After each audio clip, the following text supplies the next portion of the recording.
Welcome back to the Generals Report. I'm Caleb Dunlop. This is the Shrimp Jam edition. We are live from the Shrimp Jam 2025 as Molly Sistrunk and Haley Fontenot off camera across the table walk away from us. You're getting a shout out. You're down here. You're getting a shout out. Tonight we're going to talk all about women in sports as we have an incredible speaker tonight at Shrimp Jam, Simone Augustus, who is the current LSU women's basketball assistant coach. However, that does not even begin to scratch the surface of who Simone is and what she has done in her career. She is a 3-time Olympic gold medalist, 8-time WNBA All-Star, 4-time WNBA champion, and while playing at LSU for the Lady Tigers, she was a 2-time Naismith College Player of the Year, 2-time Wood Award winner, 2-time SEC Player of the Year, 2 times AP Player of the Year, the U.S. Basketball Writers Association National Player of the Year, and a list of accolades. I'm joined today by Alexia Bermejo from LSUA Women's Soccer and Blair Smith of the women's basketball team. Hello. Ladies, Hello. how are we doing tonight? Good. We're really good. How about you? I'm great, yeah. Having fun. Lex, you are currently in-season conference play opening up this week against Southwest and Texas College. We ready for it? I'm so ready, honestly. We start Thursday, and tomorrow we already have like a dinner with the team to like get ready and have fun before the game. And I feel like our team is like super ready. So I'm hoping we start with a win, and we will start with a win. Yes. The women kick off Thursday at 1 p.m. against Southwest. You can watch that game here on YouTube as well. I'll be bringing you the play-by-play. Blair, it's the off season. Things are ramping up. It's the second week of practice now? We're going so we just finished our second week. How's the team look? How's everybody gelling? Obviously a host of new players this year. Yeah, we're looking really good. Obviously we have a lot of new faces on the team, so it's taken us, about 2 weeks to really gel and really mesh together, but just watching practice and being at practice, I see a complete difference from the first week to now. And the women kick off later in October. They'll start the season, I believe, at ULL. Yep. That'll be a fun. I think I'm going to make that trip. It'll be a fun one. I made the LSU one last year. That was fun. It was a lot of fun. Yeah. So tonight we're going to focus on women in sports, and over the last probably 5 or 6 years, women's sports has absolutely taken off. Lex, I know that we're going to talk about the U.S. women's national team here and their run in the World Cup, with Alex Morgan, Abby Wambach, Megan Rapinoe. Yeah. Really put U.S. women's soccer back on the map. It was on a lull there for a little bit, but there's a lot more engagement now from fans, a lot more interest. Forbes, actually, in March 2025, said that women's sports sponsorship is growing 50% faster than the men's major leagues. How exciting is it for you as athletes in college to see these women's teams and leagues growing and expanding? I would say, especially how I experienced soccer, it's crazy to see how at the beginning nobody cared at all about women's soccer, and like we basically had to fight to be on the field. We would do the same things men do and play as well as they do and wouldn't get as much recognition at all. So if we look back in time, like it got so much better, and like in such a short amount of time too. Like these past years, it went up, even like the salary as well, like in professional soccer especially. It went up, so that's great to see for someone that, for example, me, I would like to play professional soccer as well, so that's great. Yeah. Boy, the WNBA, just in the last couple of years, with the crop of players coming out of college, and we can't look back at Leslie and Parker and Griner and Taurasi and say they didn't do this, because they did. They were phenomenal. But this new crop, I think with the advent of social media and taking over social media, the group of Aja Wilson, Caitlin Clark, Angel Reese, they've done a lot for the games just in terms of the engagement from fans and while they were in college.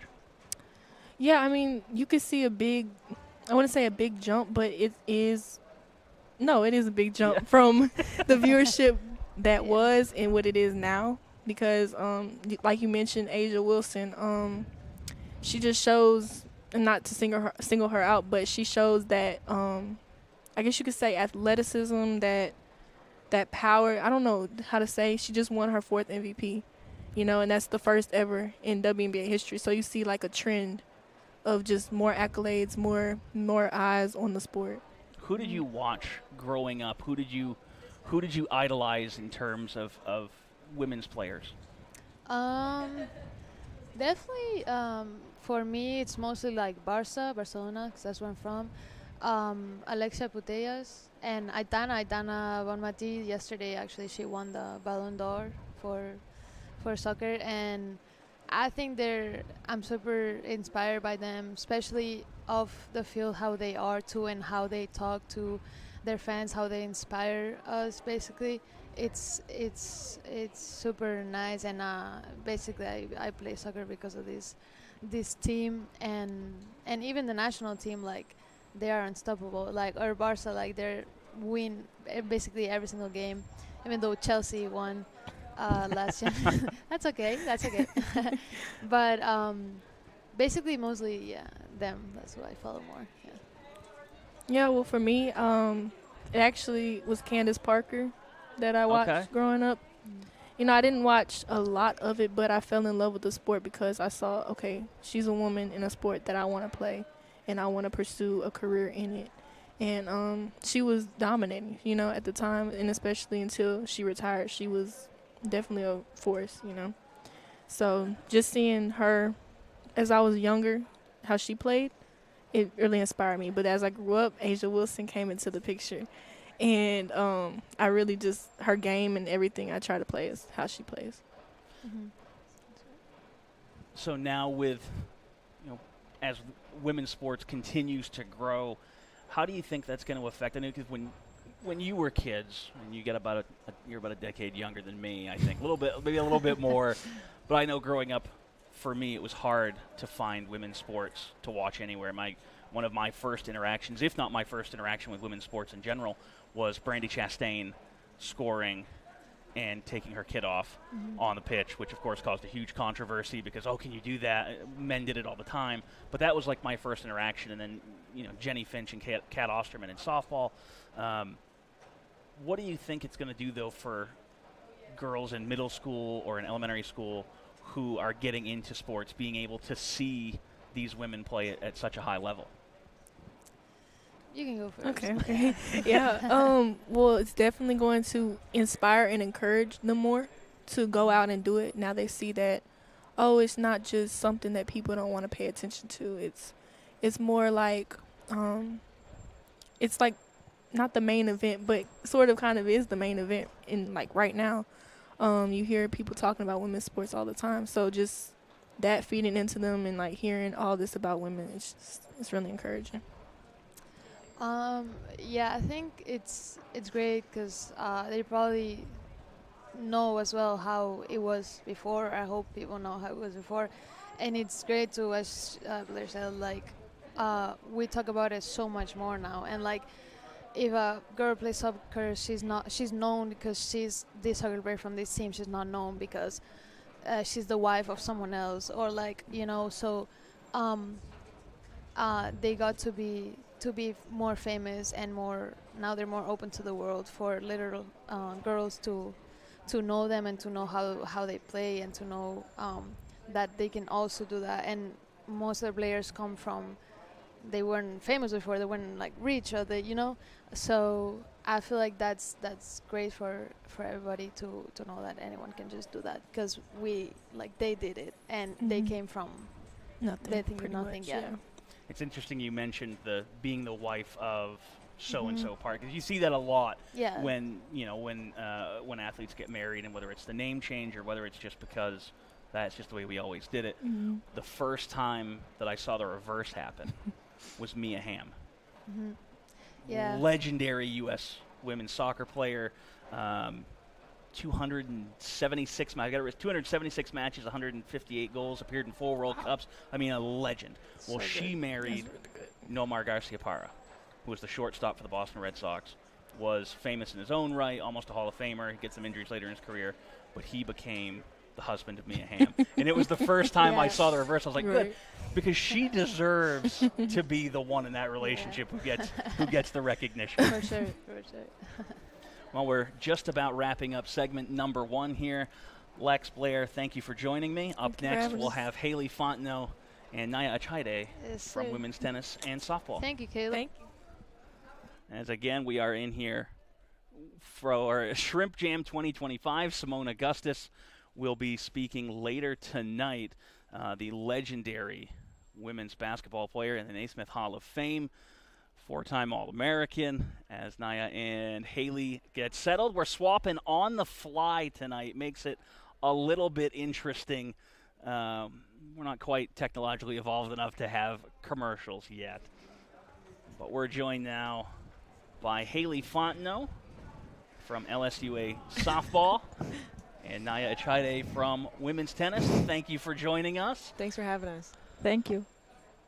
So we'll start. I guess I'm going to have a very similar conversation 3 times here Yeah, tonight. probably. This will be interesting. So again, we're talking about women in sports, and I think I'm going to start with women's tennis Okay. because that one actually, the history of it's a little bit longer. It's always been a little bit more equitable, and obviously in the U.S. we get to talk about the Williams sisters and some of their astonishing records. I mean, unbeaten in doubles. It is. It's It's crazy. unheard of and unreal.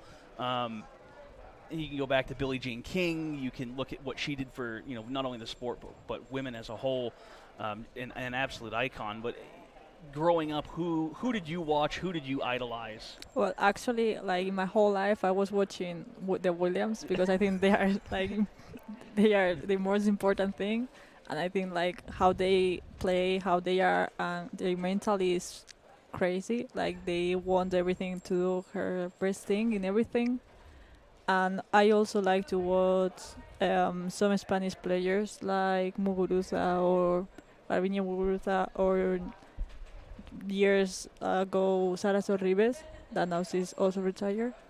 But yeah, more or less most of them the Williams. I mean, the hold that the Williams sisters had on not just women's tennis but tennis as a whole was incredible. I mean, Serena Williams and Venus won 23 WTA Tour level doubles championships. Yeah. Serena had the Grand Slam. Yeah. Serena had the Grand Slam, and then of course you have Steffi Graf, who is referred to as the best women's tennis player of all time, and she had a career record of 900 and 115. So, what was it like growing up and hearing when nearly every other sport didn't have the women on that same pedestal? What was it like growing up and being able to watch and hear that? Well, I think that in this case, in tennis case, like the woman's is different because it's not the like playing as a team, so that's also important. But also how you do it outside of the court is not the same. That means like in the soccer team, for example, if you do it and you are famous by yourself, but you are not famous, or you are famous for the name of your team, but you are not famous for who you are. In tennis, you are famous for who you are, for your country, your everything. So I think that's more like, okay, so if I'm famous or that's my name, I play by myself, I do it everything for me. The worst things and the good things. And the Williams and these people, like the famous people, they are like you say a name and everyone knows them because they know who they are. And I think that tennis sport is the one that everyone knows, and they know, okay, it's difficult mentally, you have to be prepared. The same as like almost everyone knows the second player of the world, like is famous for that. So I think it's like everything together joined, it makes them be famous and talk about them. Haley, we'll switch over to you. You've been waiting Okay. patiently over I'm just sitting there. here. Now your turn. Who growing up, you grow up, again, I think you've got about 10 years on me in terms of an age difference. Mm-hmm. You grew up at a pretty good time for college softball. Who did you grow up watching, idolizing? Mainly it was Sis Bates, I think, from Washington. Really good shortstop, middle infield. And then now she's in the AUSL. Athletes Unlimited, and then Carly Hoover, pitcher from LSU, and then Sydney Romero and Sierra Romero from Oklahoma. Sierra Romero went on to play for Michigan, or was Yes. that before he?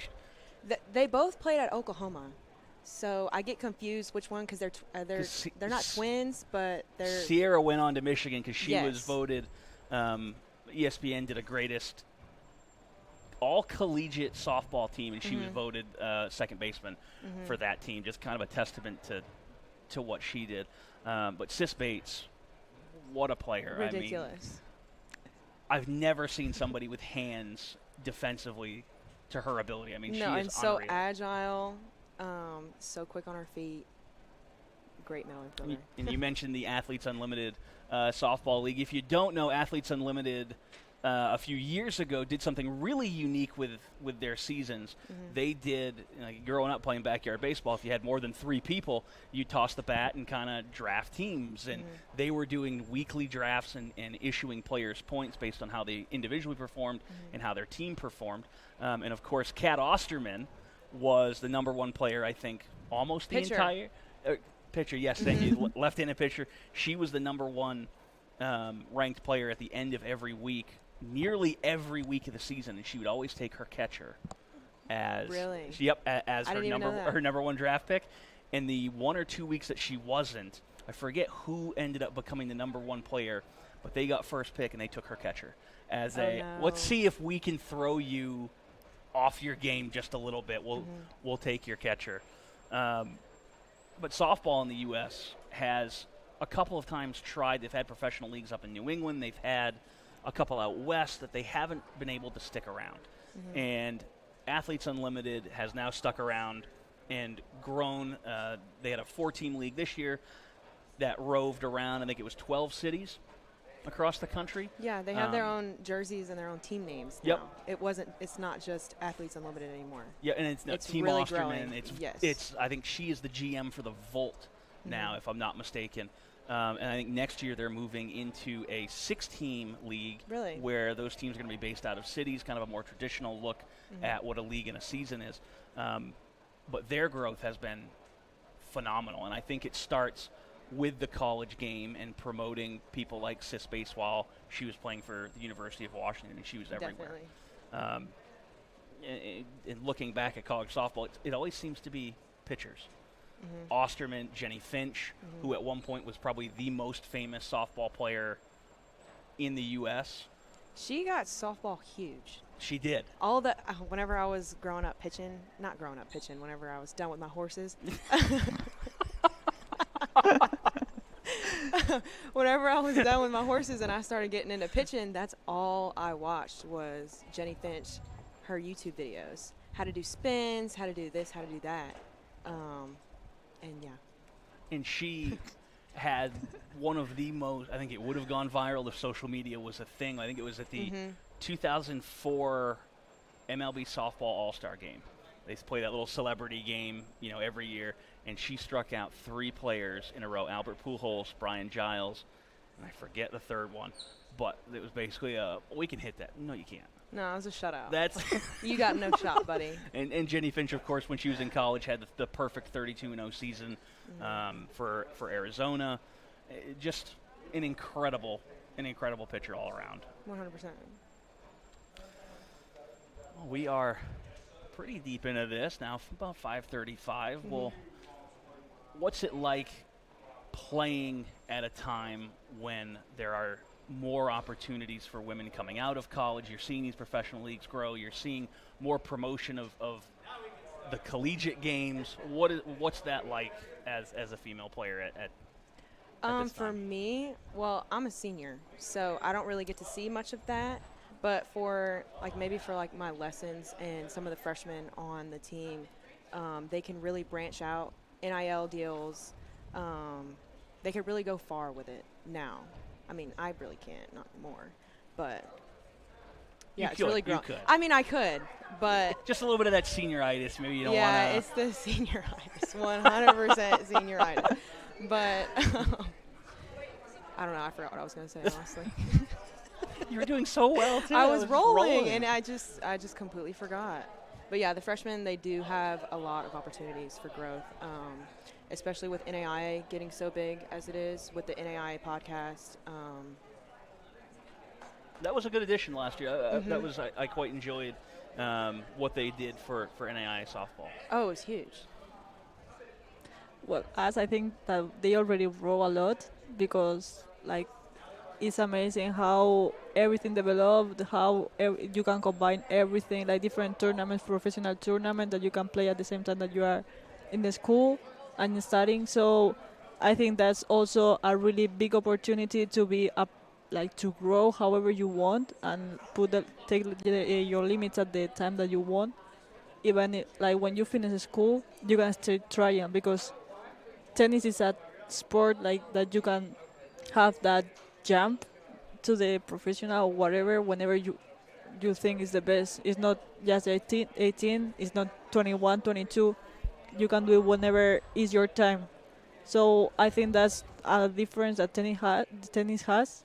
But really with the NAIA that we have now and the big teams, everyone is not just the 6 players, they're more than that, so we can play even 8 players at the same time.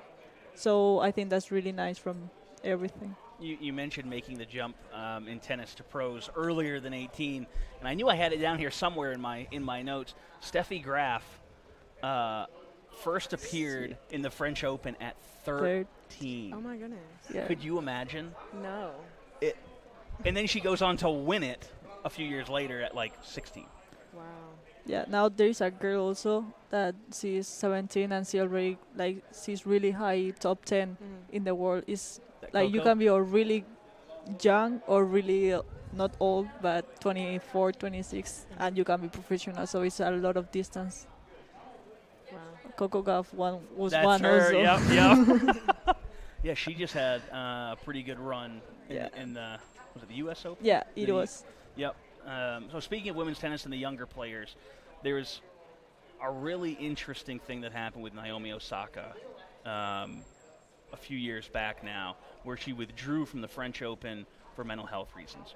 And she sparked a global conversation on mental health for athletes and how important it is that you look at these players on the world stage who are at the peak fitness, their peak athleticism, and they're world-class superstars, and people don't stop and think about mental health.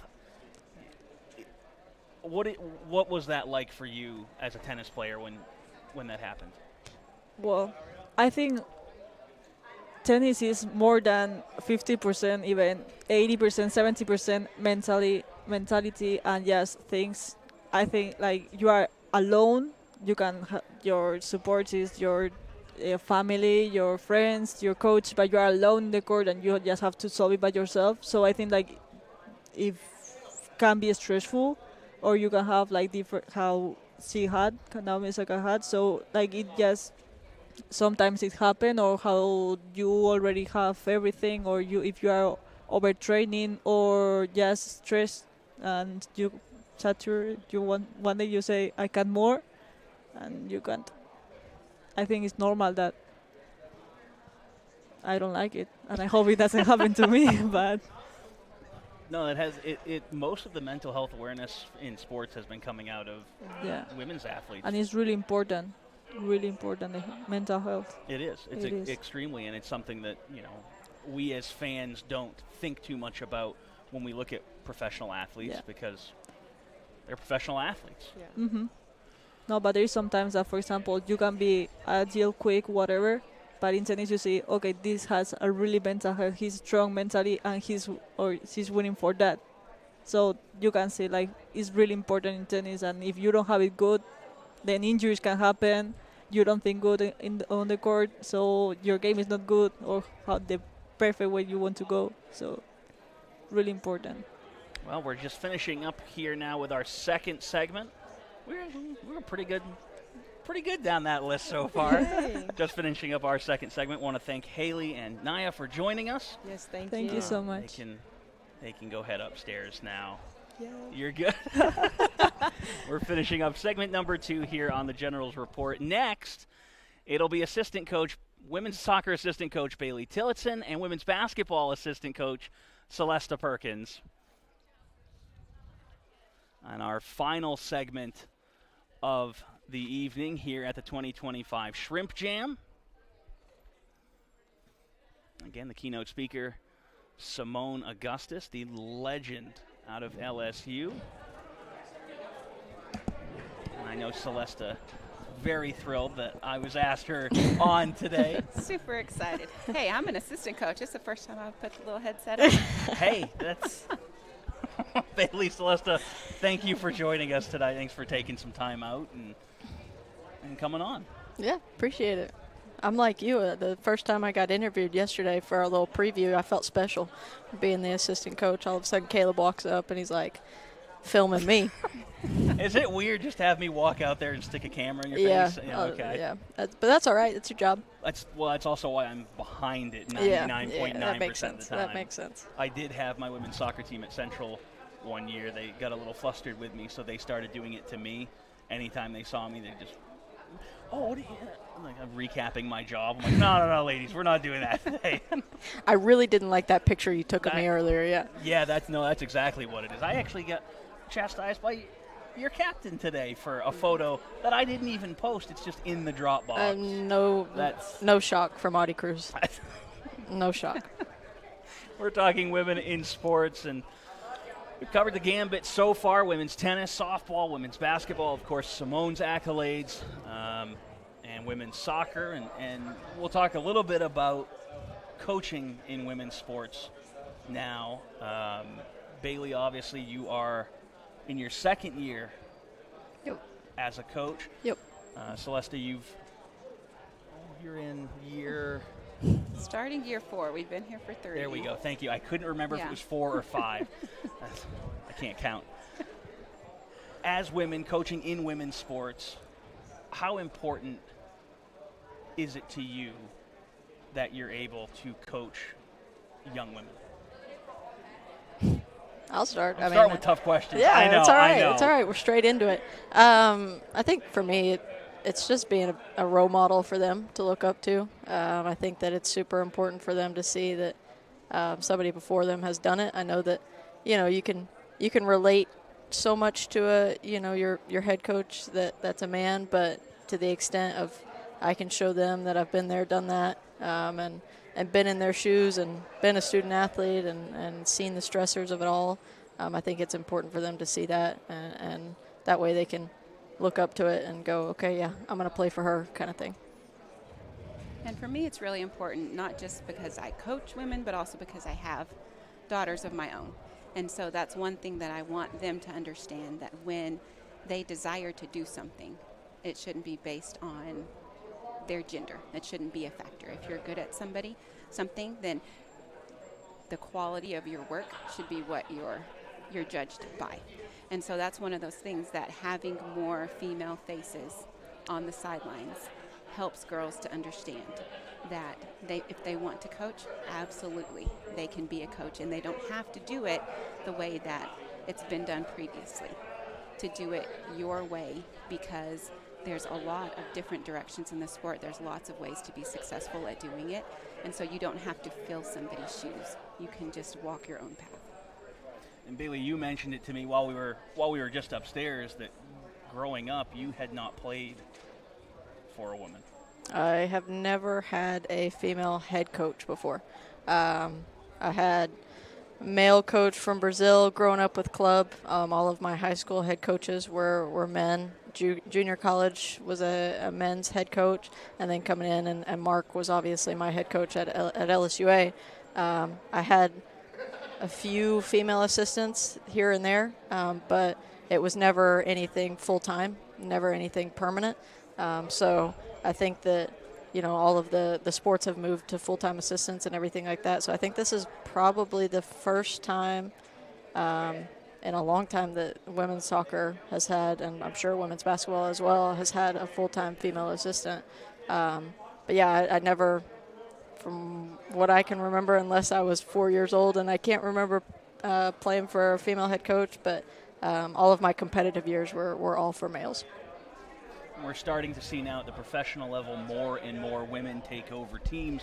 I think the WNBA has done a great job although the New York Liberty just fired Yeah, they Yeah, did. their They coach. just They did. got rid of both Sandy. That was surprising, given her run with the team and the success that they've had.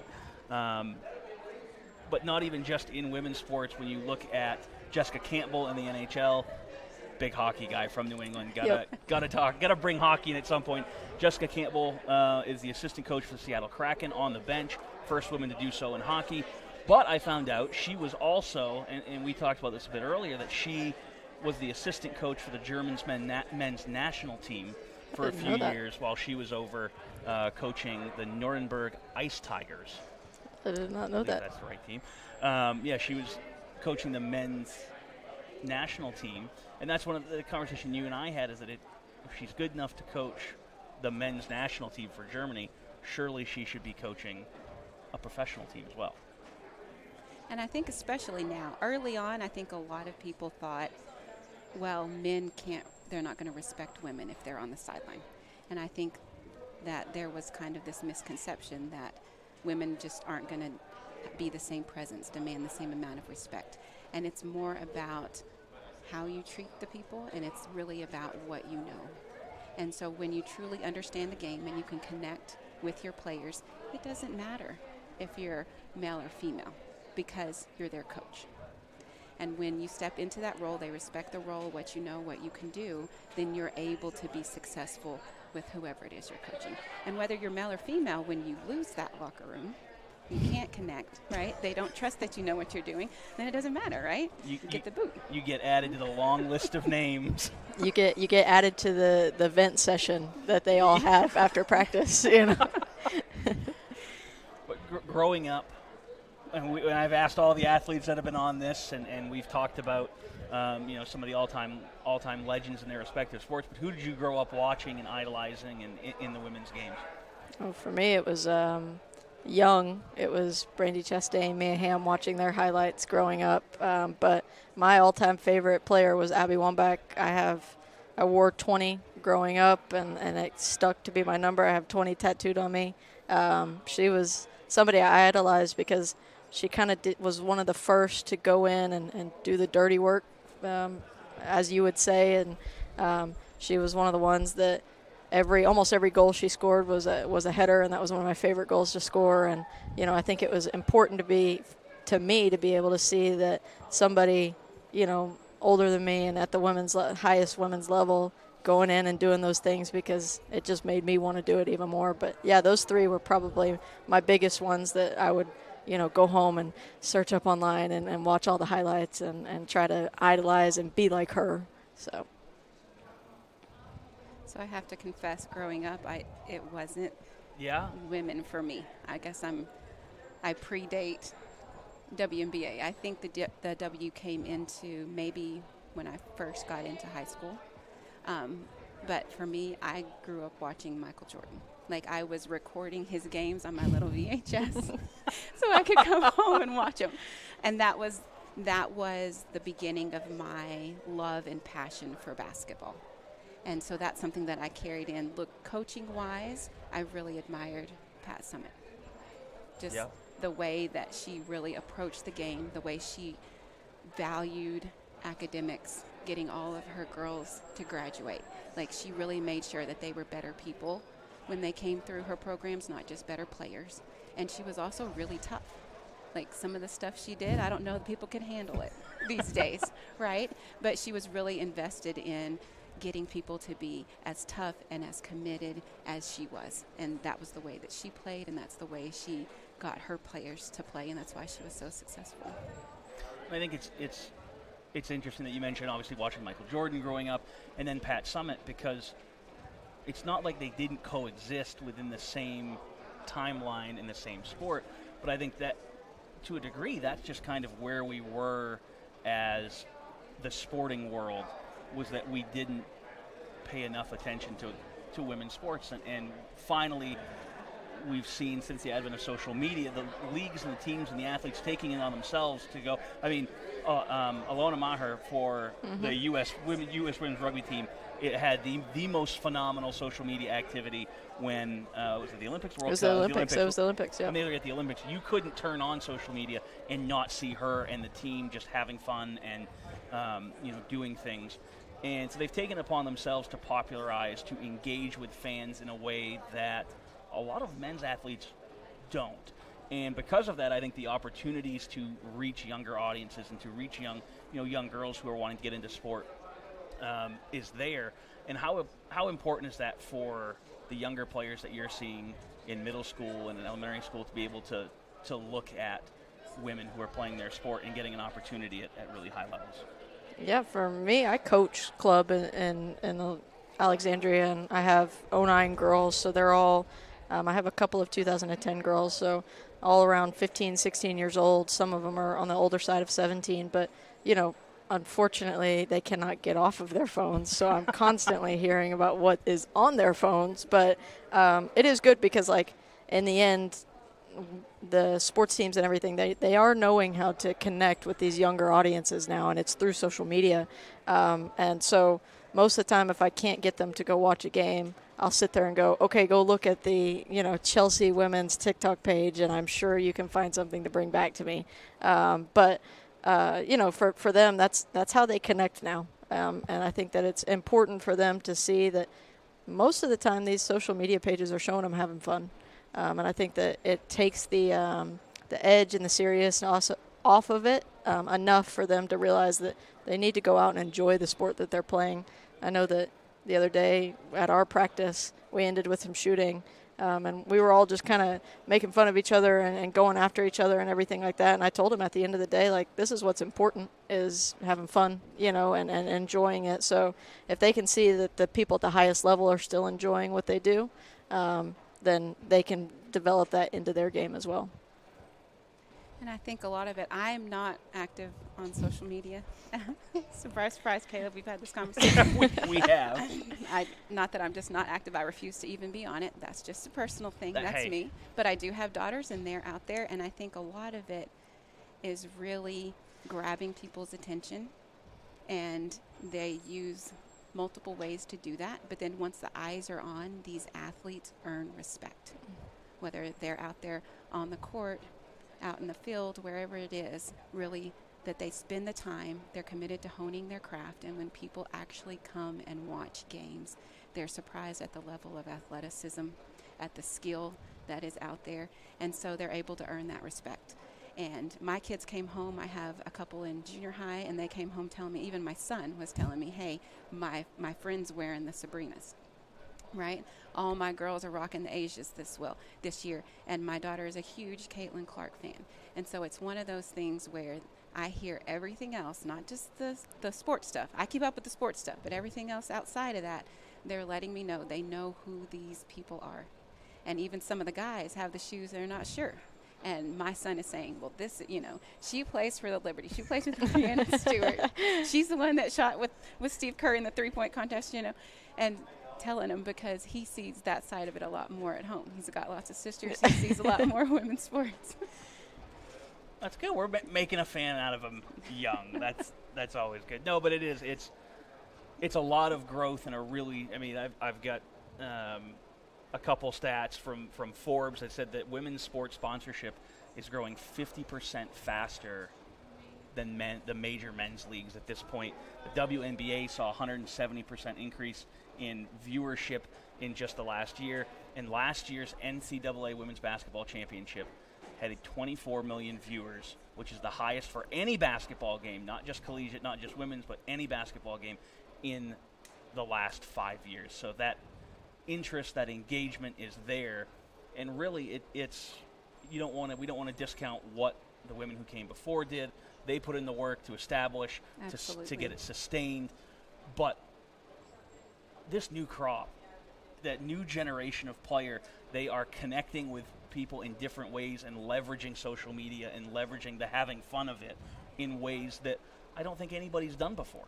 I was just about to say that, a lot of these, your Caitlin Clarks and These girls that are coming up and now in the WNBA and the NWSL for soccer, the first time these young girls are seeing them is at the college level, and it's through social media most of the time, and they're seeing them at the college level, and they're getting these big presents, and then they transition into the professional level, and we've seen it now that Caitlin Clark comes in and she sells out stadiums when they go on away games just because people want to see Caitlin Clark, and it's because the presence that she had at Iowa, and then the social media side of it as well, and to prove that she can compete with a Steph Curry or whatever with a 3-point, or she's shooting from the logo and draining them. So I think that it's important for all these girls to see that, because then it translates into the professional level, and now these professional sports teams for the women are getting a lot more attention and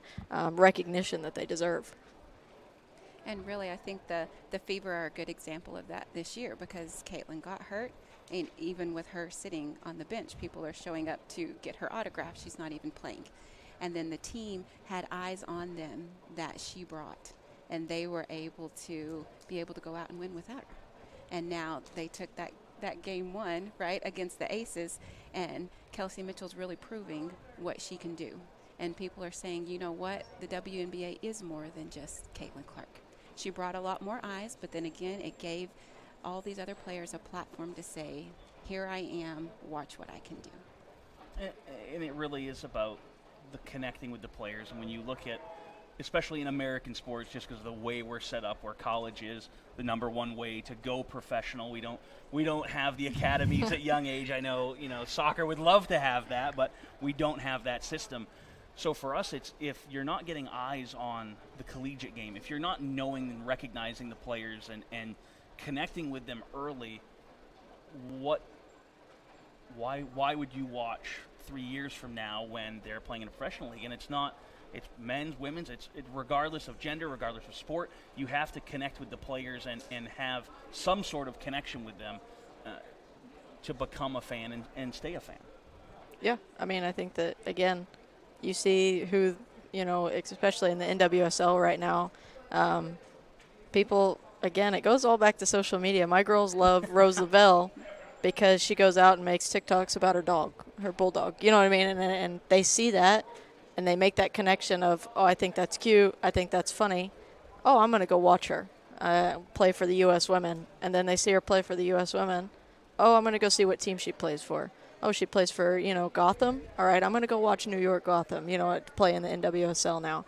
And so it does start from that now. Like I said, I hate that they're always on their phones, but at the same time, it's allowing them to form those connections and go watch these girls that they really should be looking up to and seeing what they do in their specific positions and learning from them. So. And I can remember when my oldest was maybe 2 years old. Billy was coaching at a high school in Texas, and we would always take him to the state championship games. So we went, and the year that we took her, there was this incredible player that everybody came out to see, this 6'8" guard, or 6'8" post girl that was playing for Nimitz at the time. She could dunk. And so everybody showed up early. People don't come early to watch people warm up. Well, everybody showed up early because they wanted to see Brittany Griner dunk. And it was like, they still held it in Austin at the time, in the Drum, and this was like the first time that they were going to open the second level because there were so many people that showed up. And I was like, I don't know if my daughters remembered or not, but when she was 2, right? So we have pictures. You were there. You went to go see Brittany Griner before she was BG, before she was, really commanding out there at the W. And so that's something that was really interesting and that we tried. My parents didn't take me to a lot of games growing up. If we turned on the TV, it was Saturday morning cartoons. So sports weren't a big thing in my house, right? Now my kids are watching it. If they can't watch it, in the living room, they're on their phones. Even if my daughter was supposed to be at church the other night. She was watching the Fever play right on her phone. Hopefully her teacher didn't see that. But that's just one of those things that they're connected to it and they want to know. And if they're not watching it, they're following the stats and they want to see, how well they're doing. And so it's very interesting once they have those connections early on that they become invested and they want to follow those people throughout their careers. Well, we're just about done here on the General's Report from Shrimp Jam. I just have two things. I didn't know anywhere else to fit these in, but women's basketball, obviously, 1892, the first game was played at the collegiate level at Smith College in Massachusetts, just a year after men's basketball. I didn't know that that's interesting. It is. Central Washington, when I was there, claimed that they had like the second game because they played right around that time as well. Yeah. And Smith College actually has the records of it. But we did go back and find a newspaper clipping of like the first score line, and we're not even going to get into the differences from the game from then to today because it's wild to learn about the original basketball and some of the rules they played with. Of course, like the women couldn't dribble because the ball that they used didn't dribble. So it was more of a stop, pass type thing. I did not know that. Yeah, and the Probably needed to be softer so they didn't hurt themselves. In the original baskets, and this goes back to the original drawing up of the game, was peach baskets. Huh. Yeah. Yeah, that makes sense. Yep. So interesting there. And then the U.S. women's team, women's soccer, didn't officially start until the 1980s. Once Title IX came in, I thought that was fascinating. And of course, the U.S. women have dominated quite a bit since that time. 100%. Going back to the original group of Mia Hamm, Julie Foudy. Then I came across an English player, Lily Parr, who played from 1920 to 1951. She first started playing during World War I for Dick Kerr Ladies FC. It was the factory, so obviously World War I, men are off fighting in Europe, so the women were working at the munitions factory, and they still wanted to have sport, and still to this day there are in the lower leagues of England, obviously connected to your job. I mean, Jamie Vardy was one of the most famous ones who worked in a factory all day, would go to training and go to games. So they were working for Dick Kerr and Company, and they started a ladies football club and would go play and drew crowds of up to 53,000 during World War I. And after the war, she keeps playing, ends up playing for like 30 more years. I mean, insane career. Scored 108 goals in her first year, which was second on the team to Flory Redford's 170. And in 1921, the English Football Association banned women from playing on their grounds. So they took the team and went and toured North America, played against men, women. She ended up with over 900 goals in her career. And I didn't know really where to fit those facts in, but I just thought they were fascinating as I was, looking at some of women's sports all-time greats, and Lily really stuck out for me just for, one, how early she plays. I mean, in the 20s during World War I, and obviously you look at the U.S. with the League of Their Own during World War II.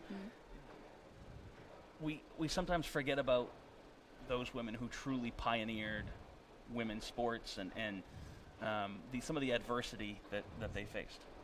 Yeah, I mean, it's like those are very interesting facts. I would have never known about that. You learn something new every day, Caleb.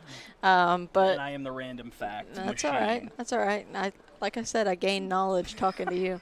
But no, I mean, I think that, again, we always talk about in our program the women that came before you kind of thing. And I think that it's important to continue to look back because, we have what we have right now, but it's not because of you just got it. You didn't get it handed to you. A lot of women did work hard to make sure that, the girls that are in the program now have, what we have and the luxuries that we do have. So that's a message we push all the time. And I think it's important to continue pushing that message.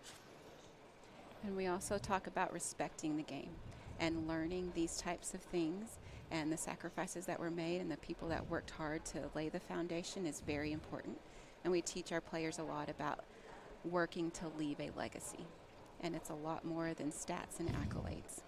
And so learning about these types of women, it makes you proud to be a woman, to be involved in women's sports, and to truly appreciate these people that really loved the game and were committed to playing it no matter what, to finding a way that worked for them to continue to do what they loved. And I think with that, we'll close it out for the evening. I'm Caleb Dunlop for Bailey Tillotson and Celeste Perkins. Thank you for tuning in, and have a great night. Whew.